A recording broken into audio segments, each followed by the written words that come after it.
Right, Rob, what's the latest? How are Aston Villa feeling about this? What is their position on their star Jack Grealish? Well, quite simply, Pete, they don't want to sell him. Aston Villa do not want to sell their talisman Jack Grealish, which is why in September he signed a lucrative new contract that ties him down for 5 years. Of course, he's got 4 years of that remaining, gave him a big pay rise. And they hoped that would be enough to keep him here, keep him at Villa Park. But the truth of the matter is we're very aware of Manchester City's admiration for Jack Grealish. We have been for some time. Pep Guardiola's spoken about him as well. And it looks like Manchester City are making Jack Grealish their #1 transfer target for this summer. So we know they've entered talks. That happened a few days ago. They're yet to make a formal bid, as far as we understand it, but it's thought that Aston Villa will only be interested in an offer in the region of £100 million for Jack Grealish. That would make him the most expensive Premier League transfer ever. So that's the sort of level we're talking about here. It's a huge, huge story. And Jack Grealish, if Manchester City get to that level, will have a decision to make. Does he want to move to the Etihad and the chance of winning trophies, or the club that he's grown up with as a child, that he's very much the leader of, the talisman of, that he's loved? He's an Aston Villa fan as well. Does he see his future staying there? Will the owners be able to persuade him to stay? Will Dean Smith be able to persuade him to stay? As I say, we're not at that stage yet because the talks have opened and there has been no formal offer.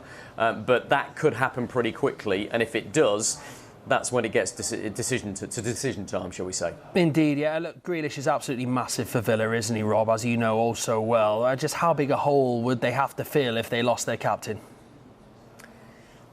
Well, huge. Look, I don't think you can replace Jack Grealish in any Premier League team or any team in European football, in truth. He's that enigma. He's that unique quality. He has that X factor, which you can't describe. You can't explain it. That ability to create chances and score goals, drift from one position to the next. And in the Euros, of course, we saw Gareth Southgate use him for England as a number 10. Even though he's only played that role a couple of times for Aston Villa last time, the vast majority of times Dean Smith has used him as a wide attacking player coming in off the left. So how would Pep Guardiola use him? That's a whole separate debate as well. But in terms of his impact and importance for Aston Villa, we can show you some of the statistics which give very clear evidence on just how important he is. And we know that when Jack Grealish isn't in that Aston Villa team, they struggle without him for results. It's that simple.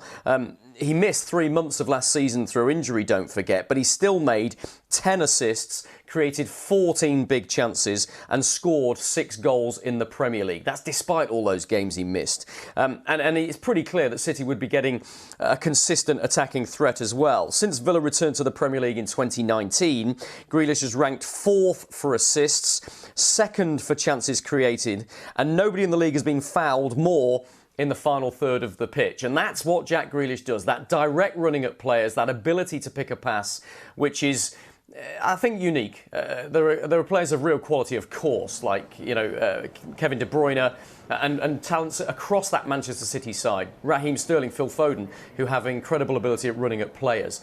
But Jack Grealish has that X factor. He has something slightly different. And if he were to move to Manchester City, it would be a huge, huge coup for Pep Guardiola. It would be a big disappointment for Aston Villa. But crucially, it would also be the biggest transfer story probably of this summer, unless we see Harry Kane leave Spurs. So huge transfer news that we expect to develop over the next coming hours, coming days potentially. But it's a big one. We'll keep right across it for you on Sky Sports News, of course.